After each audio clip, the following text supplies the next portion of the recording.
नमस्कार दोस्तों, बोधी थिंक्स पाए यूट्यूब चैनल में आपका दिल से स्वागत है।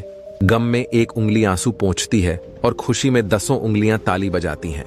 बस यही तो जिंदगी है। दुख में कोई नहीं, सुख में सब साथी हैं। करियर बना लो तब प्यार करो, क्योंकि आज के जमाने में लोग उन्हीं के साथ रहना पसंद करते हैं जिनके पास अच्छा भविष्य और अच्छा पैसा हो। कोई बच्चे नहीं हैं हम जो किसी की होशियारी समझ नहीं पाए। चालाकियां सबकी समझ में आती हैं, बस बोलकर रिश्ता खराब नहीं करना चाहते। इंसान बड़ा हुआ तो बचपन भूलता है, शादी हुई तो माता पिता को, बच्चे हुए तो भाई बहन को भूलता है, अमीर हुआ तो गरीबी को भूलता है, और जब वृद्ध होता है तो भूली हुई पुरानी सब बातों को याद करके रोता है। पैसे, रंग और रूप का गुरूर मत करो। जो अहंकार करता है वो वक्त की मार से जरूर टूटता है। 108 मोतियों की माला झपते हुए मन भटकता है और 500 के नोटों का बंडल गिनते समय मन एकाग्र रहता है। जिंदगी में एक बात हमेशा होती है, लोग धोखा वहीं से खाते हैं जहां धोखे की कोई गुंजाइश ही नहीं होती। परेशानियां तो सबके साथ हैं मेरे दोस्त, बस कुछ लोग इन्हें छुपाने में माहिर हैं। एक इच्छा मंजिल तक पहुंचा देती है, जबकि अनेक इच्छाएं मनुष्य को भटका देती हैं। इंसान सितारों की तरफ तब देखता है जब वह धरती पर कुछ खो देता है। जरूरी हो गया है दर्द में मुस्कुराते रहना, क्योंकि दर्द में देखकर लोग सवाल बहुत करते हैं। अकेले रहने वाला इंसान किसी का दिल जीते या ना जीते, पर किसी का दिल नहीं दुखाता। जिस तरह कांच का टुकड़ा टकने पर तेज धार के जैसा हो जाता है, उसी तरह की अवस्था इंसान के टूटे हुए दिल की होती है। हर बात को दिल से लगाओगे तो रोते रह जाओगे। इसलिए सुखी रहने के लिए ना ज्यादा भावुक हो, ना हर बात को दिल से लगाओ। किसी को खुद का दुख दर्द पहुंचाता है तो किसी को दूसरे का सुख दर्द पहुंचाता है। जब परमात्मा अपनी मर्जी से कुछ देता है तो हमारी सोच से परे होता है। हमें हमेशा उसकी मर्जी में रहना चाहिए। क्या पता वह हमें पूरा समुद्र देना चाहता हो और हम हाथ में चम्मच लेकर खड़े हो। किसी ने पूछा जहर क्या है, तो उसने जवाब दिया, हर वह चीज जो जिंदगी में आवश्यकता से अधिक होती है वही जहर होती है।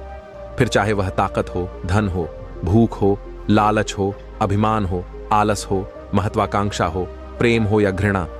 इंसान का अपना क्या है? जन्म किसी और ने दिया, नाम किसी और ने रखा, शिक्षा किसी और ने दी, रोजगार किसी और ने दिया, इज्जत किसी और ने दी।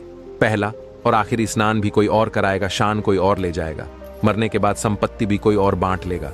तो फिर इंसान घमंड किस बात का करता है? आपको शक्तिशाली बनना है, इसलिए नहीं कि आप किसी को दबा सकें, बल्कि इसलिए कि कोई आपको दबा ना सके। दोस्तों, इस दुनिया में कोई भी किसी का अपना नहीं है। अगर आपको भी लगता है कि इस दुनिया में सब कोई अपना है तो आप बिल्कुल गलत हैं, क्योंकि जब आपको उन लोगों की जरूरत पड़ेगी तो कोई भी साथ नहीं देगा। यह एक कड़वा सच है। आप लोग इसे जितना जल्दी अपने दिमाग में बैठा लो उतना ही आप लोगों के लिए अच्छा होगा। यह कहानी एक प्रेरणादायक और भावुक कथा है जिसमें भाई बहन के प्यार और त्याग की बात की गई है।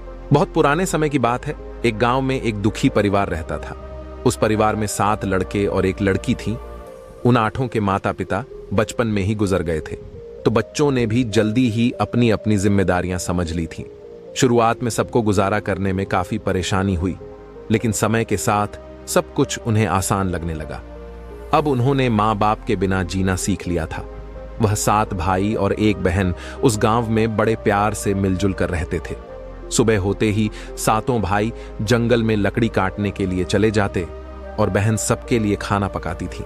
साथ ही घर के बाकी दूसरे कामकाज भी करती थी। भाई जब जंगल से वापस आते तो बहुत सारी लकड़ी काट के लाते और उन्हें बाजार में अच्छे दामों में बेच देते, और उन पैसों से जो रकम मिलती उनसे बहुत सारा बाजार से सावल और मछलियां ले आते। वह 7 भाई जो भी चीज लाते बहन उसे बड़े चाव से पकाती और सब भोजन करके बड़ा आनंद करते। ऐसे ही दिन गुजर रहे थे। एक दिन की बात है, 7 भाई जंगल में लकड़ी काटने के लिए गए थे। शाम होने वाली थी। बहन सबके लिए खाना बना रही थी। जब वह सब्जी बनाने के लिए सब्जी काट रही थी, तभी चाकू की तेज धार से उसकी एक उंगली कट गई। उस कटी हुई उंगली से खून की धारा बहने लगी। अब बहन ने सोचा, यदि मेरे भाइयों ने मेरी कटी हुई उंगली देख ली तो मेरे भाई बहुत दुखी हो जाएंगे। इसलिए उसने सोचा कि अपने भाइयों से यह बात छिपा लेनी चाहिए। उसने बहते हुए खून को अपनी ओढ़नी से पहुंचना चाहा, लेकिन फिर सोचा अगर भाइयों ने ओढ़नी में लगे खून के धब्बे देख लिए तो मुझसे पूछेंगे और फिर मुझे सब बताना पड़ेगा। वे परेशान हो जाएंगे। फिर उसने सोचा कि दीवार पर पोंछ देती हूँ, लेकिन तुरंत यह विचार आया कि अगर दीवार पर खून के निशान देख लिए तो वे भी सवाल करेंगे। बहन बेचैन होकर इधर उधर घूमने लगी, लेकिन उसे कोई ऐसी जगह नहीं मिली जहां उसका बहता हुआ खून भाइयों की नजरों से बच सके। आखिर में उसने कोई उपाय ना मिलने पर खून उसी सब्जी में पहुंच दिया जो वह खाने के लिए बना रही थी। शाम को जब सातों भाई जंगल से वापस आए तो बहन ने उनके लिए खाना परोसा। आज सबको सब्जी बहुत स्वादिष्ट लगी। सातों भाई अपनी अपनी उंगलियां छाट रह गए और बहन ने जो खाना बनाया था उसकी तारीफ करने लगे। अपनी तारीफ सुनकर बहन भी बहुत खुश हुई। सातों भाई दिन भर के काम करने के कारण थके हुए थे, इसलिए उस दिन जल्दी सो गए। अगली सुबह रोज की तरह वे जंगल चले गए। रास्ते में थोड़ी दूर चलने के बाद उन्हें प्यास लगी। उन्होंने पास की झील का पानी पिया और पास के पेड़ के नीचे बैठकर बातें करने लगे। सातों भाई कल रात की सब्जी की तारीफ करने लगे। वे कहने लगे, इतना स्वादिष्ट खाना तो हमने आज तक नहीं खाया। आज घर चलकर बहन से जरूर पूछेंगे कि उसने ऐसी क्या चीज डाली थी जिससे सब्जी इतनी स्वादिष्ट बनी। शाम को जब वे घर लौटे तो दोबारा बहन ने जो कल खाना बनाया था उसकी तारीफ करते हुए पूछने लगे, प्यारी बहन, कल रात की सब्जी में तुमने ऐसा क्या मिलाया था जो इतना स्वादिष्ट था? बहन बताना नहीं चाहती थी क्योंकि वह सोच रही थी कि अगर भाइयों को पता चला कि उसकी उंगली कट गई है तो वे दुखी हो जाएंगे। इसलिए उसने कहा, कुछ नहीं, बड़े भैया जैसा रोज बनाती हूं वैसा ही बनाया था। बड़ा भाई कहने लगा, प्यारी बहन, तुम्हें आज बताना ही पड़ेगा। मैं जानना चाहता हूं कि तुमने इतनी स्वादिष्ट सब्जी कैसे बनाई। बड़ा भाई आगे कहता है, तुम्हें मेरी सौगंध है, तुम्हें सच बताना ही पड़ेगा। बड़े भाई का सब सम्मान करते थे, इसलिए बहन को भी सच बोलना पड़ा। उसने धीरे धीरे सारी बात बताते हुए कहा, भैया, मेरी उंगली कट गई थी तो बस थोड़ा सा खून सब्जी में मिल गया था। मैंने सोचा कि आप लोगों को पता चलेगा तो आप सब दुखी हो जाएंगे, इसीलिए मैंने खून को सब्जी में मिला दिया। यह सुनकर 6 भाइयों ने मन में सोचा, इसके खून की चंद बूंदें इतनी स्वादिष्ट हैं तो इसका मांस कितना स्वादिष्ट होगा। रात के खाने के बाद सातों भाई सोने चले गए। सोने के दौरान सभी भाइयों में इस बात की चर्चा छिड़ गई। बड़ा भाई कहने लगा, अरे भाइयों, खून की कुछ बूंदें इतनी स्वादिष्ट हैं तो सोचो इसके शरीर का मांस कितना स्वादिष्ट होगा। सबने बड़े भाई की हां में हां मिलाई, लेकिन छोटे भाई को यह बात बिल्कुल गलत लगी। उसने बड़े भाई का मान रखते हुए कुछ नहीं कहा। अगले दिन जब सातों भाई जंगल में लकड़ी काटने के लिए गए तब उन्होंने योजना बनाई कि बहन को मारकर उसका मांस बनाएंगे और खाएंगे। उनका मानना था कि बहन का मांस बहुत स्वादिष्ट होगा। 7वें भाई को अपने बड़े भाइयों की यह योजना अच्छी नहीं लगी। वह अपनी बहन को बचाने के लिए बेचैन हो गया, लेकिन वह खुलकर इसका विरोध नहीं कर सकता था क्योंकि 6 भाई एक तरफ थे। सभी भाइयों ने मिलकर एक टीले पर बांस और पत्तों से एक चबूतरा बनाया जिसे उन्होंने चांद कहा। योजना यह थी कि बहन को बहला फुसलाकर वहां लाएंगे और तीर मारकर उसकी हत्या करेंगे। इसके बाद वे उसका मांस खाएंगे। अगले दिन बड़े भाई ने अपनी बहन से कहा, मेरी प्यारी बहन, अब तुम बड़ी हो गई हो और शादी के लायक हो गई हो। हमने तुम्हारे लिए एक सुंदर वर की तलाश की है। आज हम उसे देखने और उसका घर देखने जाएंगे, इसीलिए तुम भी हमारे साथ चलो। शादी की बात सुनकर बहन बहुत खुश हुई। वह तुरंत तैयार होकर भाइयों के साथ चलने को तैयार हो गई। चलते चलते घर से काफी दूर आ गए थे। जब बहन थक गई तो उसने बड़े भाई से पूछा, भैया, मेरा ससुराल अब कितना दूर है? तब बड़ा भाई बोला, बस अभी कुछ देर में पहुंचने वाले हैं। वह देखो, बहन दूर से दिखाई दे रहा है। बड़े भाई ने टीले पर बने चांद की ओर इशारा करते हुए कहा, वह तुम्हारा ससुराल है जहां तुम राज करोगी। यह सुनकर बहन आनंदित हो उठी। वह जगह जो भाइयों ने तय किया था। चांद पर पहुंचने के बाद बड़े भाई ने छोटे भाइयों को आदेश दिया, अपनी बहन को रस्सी के सहारे बांस के खंभे से बांध दो। सभी भाइयों ने मिलकर बहन को जल्दी से बांध दिया। अपने ही भाइयों को हत्यारे के रूप में देखकर बहन का हृदय हाहाकार कर उठा। वह ईश्वर को याद करते हुए कहने लगी, हे ईश्वर, अब तुम ही मेरा सहारा हो। मेरे सातों भाई मेरी हत्या करना चाहते हैं।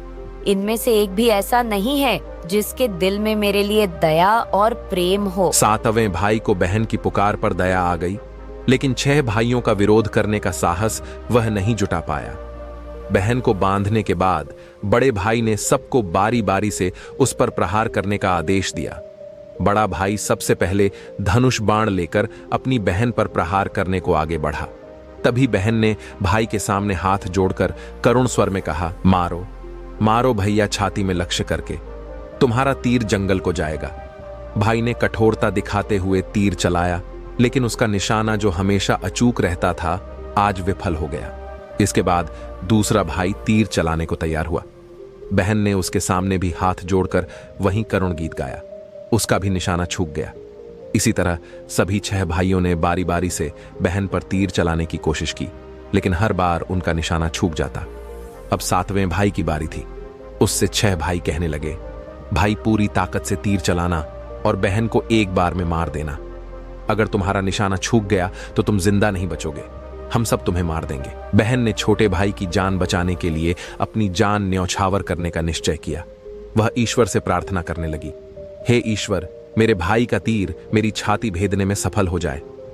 फिर वह करुण गीत गाने लगी, मारो मारो भाई, छाती में लक्ष्य करके, भैया छाती में लक्ष्य करके, तेरा तीर मेरी छाती भेद जाए। छोटे भाई ने तीर चलाया, उसका तीर बहन के माथे पर जाकर लगा। बहन दर्द से तड़प उठी और कुछ देर तड़पने के बाद उसने प्राण त्याग दिए। 7 भाइयों ने मिलकर अपनी बहन का मृत शरीर नीचे उतारा। इसके बाद 6 भाइयों ने मिलकर बहन के शरीर के छोटे छोटे टुकड़े कर दिए। बड़े भाई ने 7वें भाई को जंगल से लकड़ी और पानी लाने का आदेश दिया। छोटा भाई पानी और लकड़ियों के साथ साथ कुछ मछलियां और केकड़े भी ले आया। वह अंदर ही अंदर बहुत दुखी था, क्योंकि उसके भाई बहन का मांस बड़े शौक से पका रहे थे। छोटे भाई ने बहन के मांस के साथ साथ मछली और केकड़े भी पकाने को डाल दिए, जिससे उसने अपने लिए खाने का इंतजाम कर लिया। जब चावल और मांस तैयार हो गया तो छोटे भाई ने पहले ही अपने बैठने के स्थान पर एक छोटा सा गड्ढा खोद लिया था। उसने अपनी बहन के मांस को चुपके से उस गड्ढे में डाल दिया और मछली और भात खाने लगा। बाकी 6 भाई बहन की हड्डियां चबाने लगे तो छोटा भाई केकड़ा चबाने लगा। जब सबने बहन के शरीर का स्वादिष्ट मांस खाकर अपना पेट भर लिया तो बड़े भाई ने 7वें भाई से कहा, झूठा साफ कर दो। छोटे भाई ने बहन की बची कुची हड्डियां और शरीर के अन्य भाग जैसे पंजे और अन्य आदि इकट्ठा किए और एक गड्ढे में डालकर ऊपर से मिट्टी से ढक दिया। कुछ समय बाद जहां बहन के मांस के टुकड़े डाले गए थे, उस स्थान पर बांस का एक पौधा उगाया। धीरे धीरे वहां बांसों का झुरमुट बन गया। एक बार एक संत वहां आए और उसी बांस के झुरमुट तले के पास ध्यान करने लगे। उसी समय आकाशवाणी हुई, संत दुर्गंध आ रही है, संत दुर्गंध आ रही है। बार बार यह आकाशवाणी सुनने के बाद संत ने झटपट उस स्थान को साफ कर दिया। उस संत ने झुरमुट में से एक बांस को काट लिया और अपने साथ ले गए। उस बांस को काटकर संत ने एक बहुत ही सुंदर बांसुरी बनाई और उसे बजाकर दिन भर लोगों के घर जाकर भिक्षा मांगने लगे। भिक्षा के बदले संत लोगों को उपदेश दिया करते थे। एक दिन संत भिक्षा मांगने के लिए उसी गांव में चले गए जहां उस बहन के 7 भाई रहते थे। जैसे ही संत बड़े भाई के द्वार पर पहुंचे, उन्होंने बांसुरी बजाना शुरू किया। बांसुरी से आवाज आई, हे दुश्मन, सबसे बड़ा नहीं, बाजरे बांसुरी, बड़े भाई के घर, नहीं बाजो रे बांसुरी, दया प्रेम सब छोड़कर रिश्ते में यही दाग लगाया है, नहीं बाजो रे बांसुरी। इस करुण आवाज को सुनकर बड़े भाई के पसीने छूटने लगे। उसने अपनी पत्नी से कहा, इस योगी को तुरंत भिक्षा दो और यहां से विदा करो। उसकी पत्नी ने वही किया, योगी को तुरंत भिक्षा देकर विदा कर दिया। इसी तरह योगी बाबा बारी बारी से 6 भाइयों के द्वार पर गए। जैसे ही वे उनके घर पहुंचे, बांसुरी से वही गीत बजने लगा। उन 6 भाइयों ने भी अपनी पत्नियों से कहा, तुरंत भिक्षा देकर इस संत को विदा कर दो। उनके मन में डर समा गया कि यदि यह संत ज्यादा देर रुका तो यह राज खुल जाएगा कि उन्होंने ही अपनी बहन की हत्या की थी। अंत में योगी 7वें भाई के द्वार पर पहुंचे। 7वां भाई अब तक कुंवारा था और अकेला रहता था। जब योगी बाबा उसके द्वार पर आए तो बांसुरी बोल उठी, बाजो रे बांसुरी, मेरे सबसे छोटे भाई के घर। मेरे छोटे भाई ने मन की बात में छुपा कर रखी है। युग युग की बांसुरी बोली, यही है मेरे सबसे प्यारे भाई का घर। योगी की बांसुरी से इतना प्यारा और दिलचस्प गीत सुनकर छोटे भाई ने उन्हें सम्मान के साथ अपने घर में बैठने के लिए स्थान दिया। उसने जलपान से उनका सत्कार किया। उसके बाद छोटे भाई ने बांसुरी के विषय में चर्चा की। योगी ने उसे बांसुरी की जन्म कथा सुनाई कि कैसे उन्होंने बांस को काटकर बांसुरी बनाई और कैसे आकाशवाणी हुई थी। छोटे भाई ने बांसुरी को योगी से मांगने की प्रार्थना की। योगी ने उसे वह बांसुरी सौंप दी। योगी के जाने के बाद छोटे भाई ने बांसुरी को अपने बिस्तर के सिरहाने की तरफ साफ सुथरे स्थान पर रखा। उसने वहां धूप दीप जलाकर बांसुरी का सम्मान किया। कुछ दिनों बाद छोटे भाई के घर में परिवर्तन दिखने लगे। जब वह काम से घर लौट कर आता तो सारा घर साफ सुथरा मिलता। जब रोज रोज यही बात दोहराई गई तो छोटे भाई ने अपनी भाभियों के घर जाकर पूछा, भाभी, मेरी गैर हाजिरी में आप लोग मेरे घर की साफ सफाई करती हैं क्या? सभी भाभियों ने जवाब दिया, हमें अपने घर के कामकाज से फुर्सत नहीं है, तुम्हारा घर हम कैसे साफ करेंगे? छोटे भाई ने निश्चय किया कि वह आज छुप कर देखेगा कि उसका घर कौन साफ करता है। उस दिन वह काम पर नहीं गया और घर के एक कोने में छुप गया। घर सुनसान होते ही जहां बांसुरी स्थापित की थी, वहां से उसकी बहन की शक्ल की एक लड़की निकली। उसने घर का सारा काम किया और फिर उसी बांसुरी में समा गई। छोटे भाई ने यह सब देखा तो उसे अपनी आंखों पर विश्वास नहीं हुआ। उसने यह बात अपनी बड़ी भाभी को बताई। बड़ी भाभी ने अपने छोटे देवर को समझाया, जैसे ही लड़की बांसुरी से बाहर निकलेगी, तुम उस बांसुरी को आग में डालकर जला देना और फिर उस पर तुलसी का जल छिड़क देना, फिर देखना क्या होता है। छोटे भाई ने बड़ी भाभी के कहे अनुसार काम किया। जैसे ही लड़की बांसुरी से बाहर निकली, उसने बांसुरी को आग में डाल दिया और लड़की पर पवित्र तुलसी का जल छिड़क दिया। तुलसी जल के स्पर्श से वह लड़की मानव रूप में आ गई। भाई ने देखा कि वह तो उसकी प्यारी बहन थी। उसने अपनी बहन को गले से लगा लिया। इसके बाद दोनों भाई बहन बड़े प्रेम से रहने लगे। बहन ने भाई को अपनाया और भाई ने बहन को खुशी खुशी एक दूसरे के साथ रहते हुए उन्होंने अपना जीवन यापन किया। दोस्तों, यह एक कड़वा सत्य है कि इस दुनिया में कोई भी व्यक्ति किसी का सच्चा अपना नहीं होता। रिश्तों की मिठास और दोस्ती का बंधन अक्सर स्वार्थ से जुड़ा होता है। जब हम कठिनाइयों का सामना करते हैं, तब हमें पता चलता है कि हमारे आसपास कितने लोग वास्तव में हमारे साथ हैं। बाहरी दुनिया में सब कुछ दिखावटी है। हर कोई अपने फायदे के लिए रिश्ते बनाता है। ऐसे में जब हमें समर्थन और सहारे की जरूरत होती है तो अक्सर हम अकेले रह जाते हैं। यह समझना जरूरी है कि असली अपनापन उस समय ही प्रकट होता है जब बिना किसी स्वार्थ के कोई हमारी मदद करता है। इस सच्चाई को स्वीकार करने में हमें समय लग सकता है, लेकिन यही समझ हमें मजबूत बनाती है। जब हम यह जान लेते हैं कि असली मित्रता और अपनापन बिना शर्त के होते हैं, तब हम सच्चे रिश्तों की कदर कर सकते हैं। इसीलिए हमें अपने रिश्तों में सतर्क रहना चाहिए और उन लोगों को पहचानना चाहिए जो हमारे साथ सच्चे दिल से खड़े होते हैं।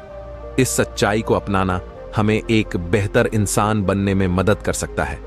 खूबी और खामी दोनों ही होती हैं। हर इंसान में जो तराश होता है उसे खूबी नजर आती है और जो तलाशता है उसे खामी नजर आती है। एक शुक्राना, दूसरा मुस्कुराना और तीसरा किसी का दिल ना दुखाना, यही 3 रास्ते हैं। सुखी रहने के जूते में कंकड़, आंख में बाल और शब्दों में कटुता किसी को सुख नहीं पहुंचा सकती। अच्छा इंसान हमेशा दुखी रहता है और वहीं दूसरी ओर बुरा इंसान हमेशा सुखी रहता है। अगर ऐसा है तो अच्छे कर्मों का अच्छा फल कैसे हुआ, बल्कि बुरे कर्मों का अच्छा फल हुआ। फिर यह कर्मों का सारा खेल क्या है, यह कैसे हमारी जिंदगी को प्रभावित करते हैं। अगर हम यह समझ जाएं कि कर्मों का चक्र आखिर चलता कैसे है, तो हमें जिंदगी में सुख मिल सकता है, क्योंकि हम सिर्फ वही काम करेंगे जिससे हमें अच्छा फल प्राप्त हो। दोस्तों, एक नगर में एक व्यापारी रहता था। वह व्यापारी बहुत धनवान था। अपने नगर के बड़े बड़े व्यापारियों में उसका नाम लिया जाता था। अपने नगर में भी उसका बहुत नाम था। धीरे धीरे समय बीतता गया। फिर एक दिन उसके घर एक पुत्र का जन्म हुआ। उस पुत्र के जन्म पर वह व्यापारी बहुत खुश हुआ। उसने अपने पुत्र का नाम समर रख दिया। व्यापारी ने सोचा कि अब उसका पुत्र बड़ा होकर उसके कारोबार को संभालेगा और वह नगर का सबसे बड़ा व्यापारी बन जाएगा। उस व्यापारी ने अपने पुत्र का अच्छे से पालन पोषण किया और उसे अच्छी शिक्षा दिलवाई। समय के साथ समर अब 21 वर्ष का हो गया। समर बड़ा होकर अपने पिता के व्यवसाय में मदद करने लगा। पिता अपने पुत्र को काम में सहायता करते देखकर बहुत प्रसन्न होते। फिर व्यापारी ने अपने पुत्र समर का विवाह एक सुंदर युवती के साथ करवा दिया, जिसका नाम सुमित्रा था। समर विवाह के बाद अपने पिता के साथ व्यवसाय में हाथ बंटाने लगा। कुछ दिनों तक तो सब ठीक चला, लेकिन फिर अचानक समर के व्यवहार में परिवर्तन आने लगा। वह दिन भर अपने दोस्तों के साथ घूमने लगा। धीरे धीरे धीरे समर को जुआ खेलने की बुरी आदत लग गई। अब वह न तो घर आता, ना ही अपने पिता के व्यवसाय में मदद करता। समय बीतने के साथ समर के पिता बूढ़े हो गए। उनकी सेहत बिगड़ने लगी और व्यापार की देखभाल कम होने लगी। इधर समर का जुआ खेलने का सिलसिला जारी था। व्यापार में धीरे धीरे घाटा होने लगा। समर के पिता ने उसे बहुत समझाया, बेटा, मैंने मेहनत से यह व्यापार खड़ा किया है। अगर तुम इसे नहीं संभालो तो एक दिन सब नष्ट हो जाएगा। ये जुआ खेलना छोड़ दो, नहीं तो तुम्हारे पास कुछ भी नहीं बचेगा। लेकिन समर पर इन बातों का कोई असर नहीं हुआ। वह पिता की बातों को अनसुना कर देता। समय बीतता गया। चंदन के पिता बीमार पड़ गए और उनकी मृत्यु हो गई। पिता की मृत्यु पर भी समर को कोई अफसोस नहीं हुआ। वह मानो खुद को आजाद महसूस कर रहा था। अब उसे रोकने टोकने वाला कोई नहीं था। समर पहले से भी ज्यादा जुआ खेलने लगा। वह एक दिन में ही सब कुछ हासिल करना चाहता था। इस कारण वह बड़े बड़े दांव लगाता। समर की मां ने भी उसे समझाने की कोशिश की, बेटा, अब जो थोड़ा धन बचा है उसे संभाल लो, इस बुरी आदत को छोड़ दो। लेकिन कहते हैं कि जब विनाश आता है तो बुद्धि भ्रष्ट हो जाती है। समर ने अपनी मां की बातों को भी नजरअंदाज कर दिया। धीरे धीरे समर का सारा धन खत्म हो गया। फिर एक दिन ऐसा आया जब उसके पास कुछ भी नहीं बचा। उसकी मां को यह जानकर गहरा सदमा लगा और उनकी भी मृत्यु हो गई। मां की मृत्यु पर भी समर को कोई दुख नहीं हुआ। उसने और उसकी पत्नी ने उनका अंतिम संस्कार किया। यह कहानी यह बताती है कि अच्छे कर्मों का फल देर से ही सही, लेकिन मिलता अवश्य है। बुरे कर्म चाहे कितना भी सुख दें, उनका अंत विनाशकारी होता है। कर्मों का यह खेल ही हमारी जिंदगी का आधार है। फिर कुछ समय बाद समर ने फिर से जुआ खेलना शुरू कर दिया। उसे किसी भी बात से कोई फर्क नहीं पड़ता था। उसके लिए कोई जिए या मरे, वह तो दिन भर जुआ ही खेलता रहता था। समर का सारा धन खत्म हो गया था। फिर उसने दूसरे व्यापारियों से कर्ज लेना शुरू कर दिया। समर व्यापारी का बेटा था, इसलिए किसी ने भी उसे धन देने से मना नहीं किया। लेकिन समर ने वह धन भी जुए में ही बर्बाद कर दिया। अब उस पर बहुत सारा कर्ज हो चुका था। उसके घर में 2 वक्त का खाना खाने लायक धन भी नहीं बचा था। धीरे धीरे समर की हालत इतनी खराब हो गई कि उसके पास ना तो खाने को खाना था और ना ही पहनने को कपड़े। वह पूरी तरह कंगाल हो चुका था। अब पूरे नगर में यह बात फैल चुकी थी कि समर के पास कुछ भी नहीं बचा है। जब समर किसी से मदद मांगने जाता तो सभी उसे मना कर देते। एक समय ऐसा था जब उसके परिवार का नाम बड़े बड़े व्यापारियों में लिया जाता था। लेकिन समर की बुरी आदतों के कारण उसने सब कुछ गंवा दिया। कोई भी उसकी मदद नहीं करता था। जब समर का सब कुछ समाप्त हो गया, तब उसे इस बात का एहसास हुआ कि समाज में लोग केवल उसी की इज्जत करते हैं जिसके पास पैसा होता है। जैसे ही किसी का धन खत्म होता है, उसके साथ साथ उसकी इज्जत भी चली जाती है। लोग उसी की इज्जत करते हैं जो मेहनत से इसे कमाता है और अपने जीवन में कामयाब इंसान बनता है। जब समर के ससुर को यह पता चला कि उनका दामाद कंगाल हो चुका है, तो वह अपनी पुत्री की चिंता में तुरंत उससे मिलने चल पड़े। उन्होंने जाकर देखा कि उनकी बेटी बहुत दुखी है। उसने फटे पुराने कपड़े पहन रखे थे। भूख के कारण उसका गुलाब सा चेहरा मुरझा चुका था। अपनी बेटी की ऐसी हालत देखकर ससुर को समर पर बहुत गुस्सा आया। उन्होंने अपनी बेटी को अपने साथ ले जाने का निश्चय किया। उन्होंने समर से कुछ नहीं कहा और अपनी बेटी को अपने घर ले गए। जब समर घर पहुंचा तो उसे पता चला कि उसकी पत्नी को उसके ससुर अपने साथ ले गए हैं। यह सुनकर समर बहुत दुखी हुआ। अब वह पूरी तरह अकेला पड़ चुका था। उसके पास ना तो धन बचा था, ना पत्नी और ना ही माता पिता। सब उसे अकेला छोड़कर चले गए थे। अपनी ऐसी हालत देखकर समर फूट फूट कर रोने लगा। अब उसे अपने पिता की हर बात याद आने लगी जो उन्होंने उसे समझाई थी। उसे यह एहसास हुआ कि उसकी दुर्दशा के लिए वह स्वयं ही जिम्मेदार है। वह अपने आप से कहने लगा, एक समय था जब मेरी गिनती नगर के बड़े बड़े व्यापारियों में होती थी और आज मेरे पास खाने तक के लिए धन नहीं है। मैंने अपने पिता की सारी जमा पूंजी इस जुए में गंवा दी। अब मैं कभी जुआ नहीं खेलूंगा। मैं मेहनत करूंगा और अपना व्यापार फिर से खड़ा करूंगा। यह सोचकर समर ने अपने ससुर से मिलने का निश्चय किया ताकि उनसे कुछ धन उधार लेकर अपना व्यवसाय शुरू कर सके। सुबह होते ही वह अपने ससुर से मिलने के लिए निकल पड़ा। शाम होते होते वह ससुराल पहुंच गया। ससुराल पहुंचकर अपनी हालत देखकर वह रोने लगा।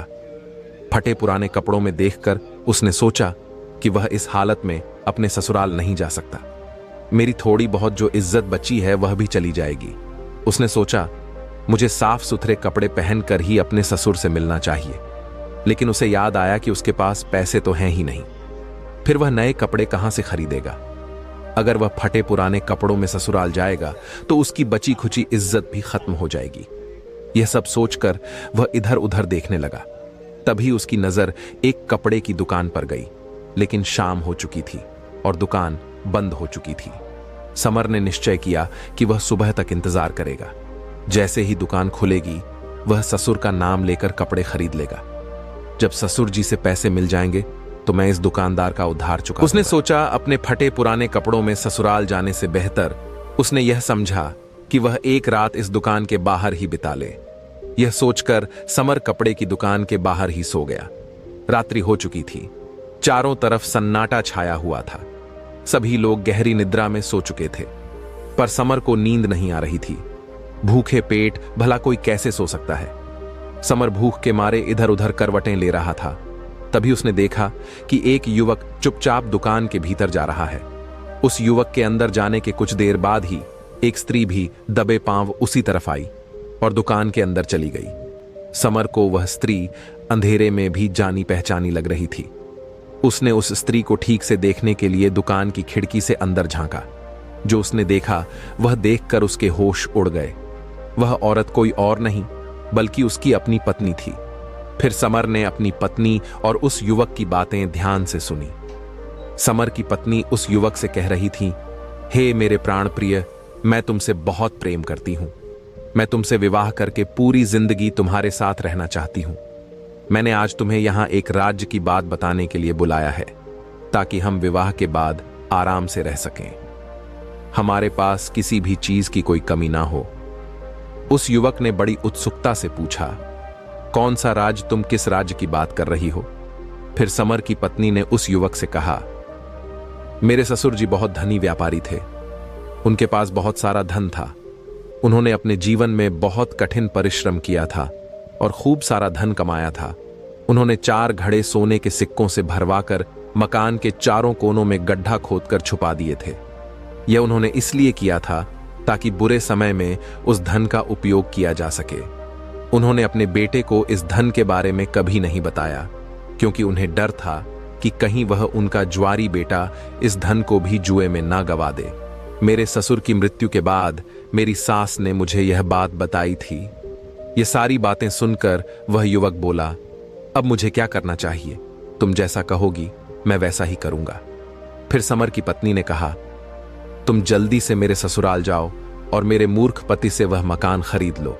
वह मकान तुम्हें आसानी से दे देगा, क्योंकि उसने अपनी सारी जमा पूंजी तो जुए में गवा दी है। अब उसके पास कुछ भी नहीं है और उसे पैसों की सख्त जरूरत है। तुम मकान के चारों कोनों की खुदाई करना और उन चारों घड़ों को अपने पास रख लेना।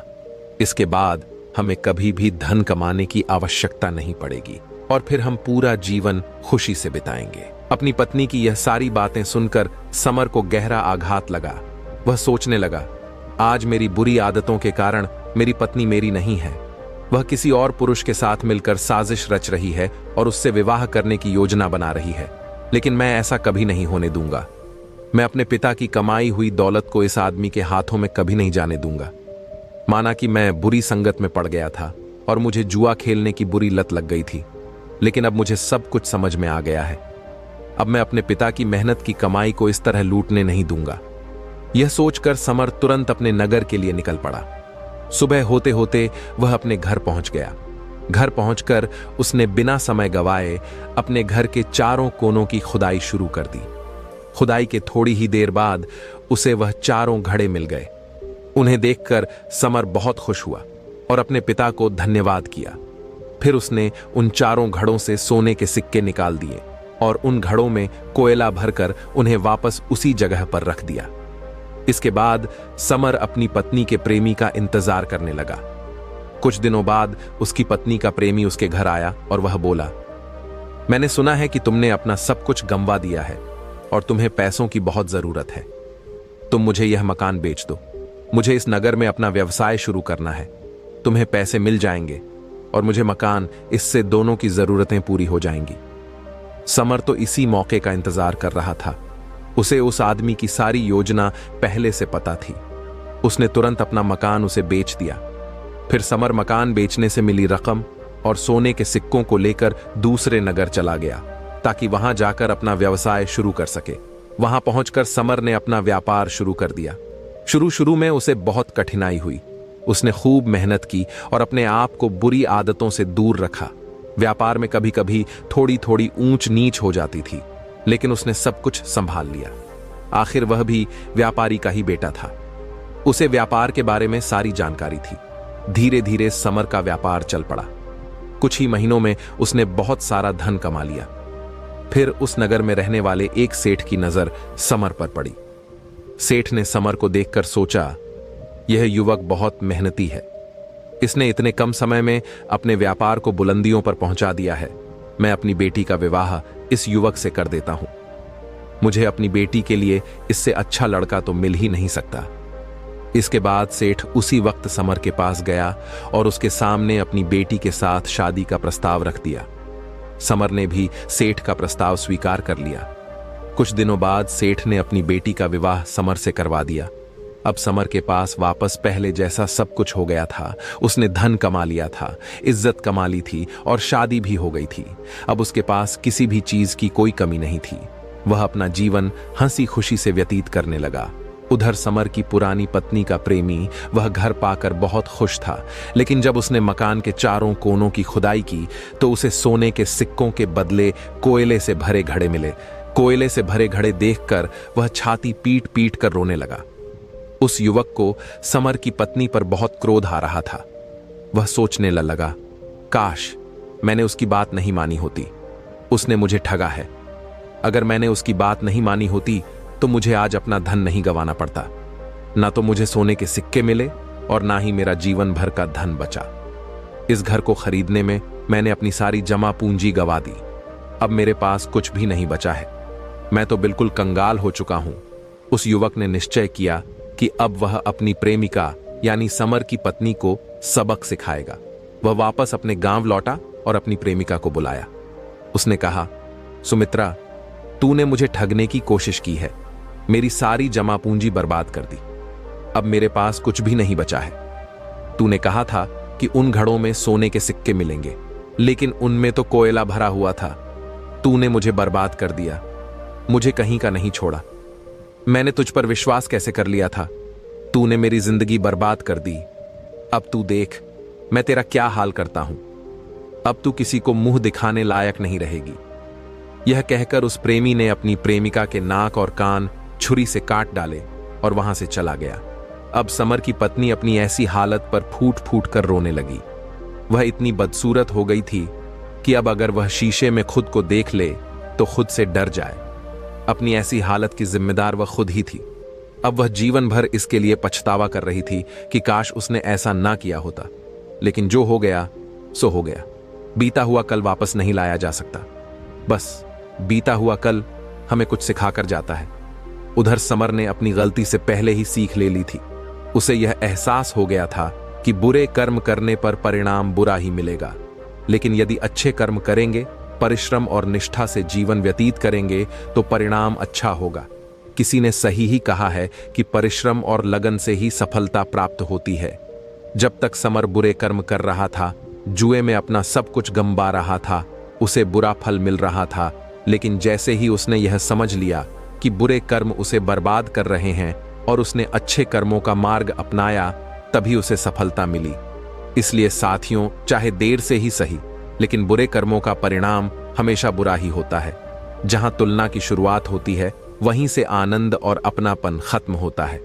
चील की ऊंची उड़ान देखकर चिड़िया कभी चिंता नहीं करती, वह अपने अस्तित्व में मस्त रहती है। मगर इंसान की ऊंची उड़ान देखकर जल्दी चिंता में आ जाता है। इसलिए तुलना से बचो और खुश रहो। जोश और होश तराजू के दो पड़ों के समान है। जब एक बढ़ता है तो दूसरा उसी अनुपात में घटता है। पर याद रहे, सफलता का मूल इनके संतुलन में ही है। मरहम लगा सको तो किसी गरीब के जख्मों पर लगा देना। हकीम बहुत हैं। बाजार में अमीरों के इलाज के लिए हम कितने भी सही क्यों ना हो, फिर भी बेहतरीन के लिए सुधार की गुंजाइश हमेशा बनी रहती है। झूठी कसम से इंसान तो नहीं मरता, लेकिन भरोसा जरूर मर जाता है। दोस्तों, ये कहानी आपको कैसी लगी है? एक प्यारा सा कमेंट करके जरूर बताएं। और यह वीडियो आपको पसंद आया है तो वीडियो को एक लाइक करके चैनल को सब्सक्राइब जरूर करें। तो मिलते हैं अगले वीडियो में। तब तक अपना और अपनों का ख्याल रखिए। धन्यवाद।